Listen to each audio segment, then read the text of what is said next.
Adene, many would agree that there are a lot of opportunities opened up around impact, certainly with technology and with changes in the world.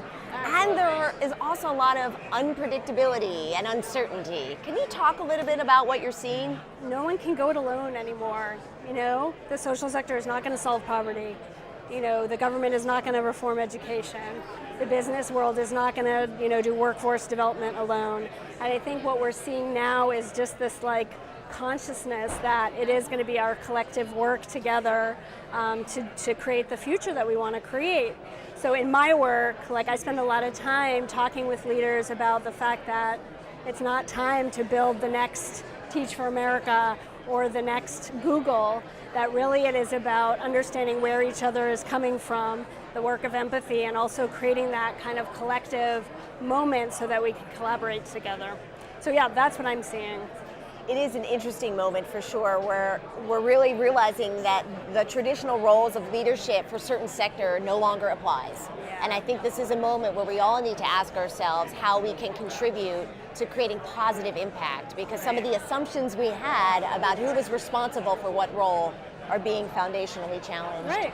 It's changing also. I think in its early stages, people would think about networks as, increased visibility equals increased access. And I think that actually is still true, but what's happening now has gotten a little bit deeper. So what are networks good for, right? It's like networks are a vehicle to promote kind of contagion around certain things that we as leaders feel like need to happen in the systems that we act on. So for me, right now, it's really about what does it take to be a leader in those networks. And that is very different than the kind of top-down transactional stuff that we have. A lot of us kind of would characterize old leadership strategies, learning how to balance a budget, learning how to manage a team, that kind of stuff. And as we move into more complex systems that are made visible by the networks that we all function in, we have to really build on different leadership capacities. And for me, that's really categorized by kind of two things on either parts of the spectrum. It's increasing self-awareness. So how are we showing up and how do people react to the way that we show up? And then it's also our awareness of system. It's where do we fit in the ecosystems that we're trying to affect change?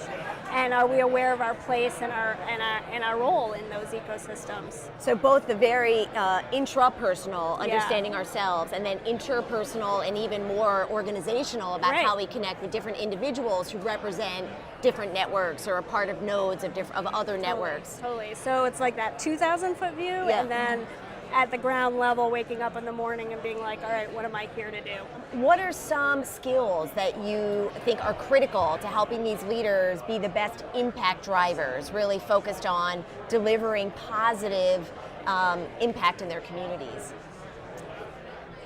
So I think that for me, it's really about the blurring of skills, right? So traditionally, community leaders, they are very, very good at the strategy level, right? So looking at systems, understanding their place in them, and really pinpointing at a high level about what needs to change. The thing where I see a lot of struggle, especially in the social space, is then what, right? So for me, given my my history with the D.school and with design, and I don't consider myself a designer, but I've seen the power of what it means to actually add that skill set to a traditional social sector leader's toolkit. And so one of the things that we're doing is that we're in the Central Valley. We're working with cross-sector leaders there, so already, really working with business, government, nonprofit, at the county level, at the city level, police officers, and having them really derive what needs to change in that community at the 2,000-foot view. So we use network mapping, systems analysis, and that kind of stuff. And I feel like that skill set is very aligned with how our social structures are positioned right now. What really turns the table for them is to start to push that change down to the ground level on two accounts. One is kind of the traditional design way of doing things, right? To define a user and to build the skill set from that. But what I'm finding is the residual is also, it creates an avenue for them to collaborate together and to collaborate not only across complex systems, but across diverse teams. And this is something that I just feel like is gold when you're dealing with the world of complexity that we're now in.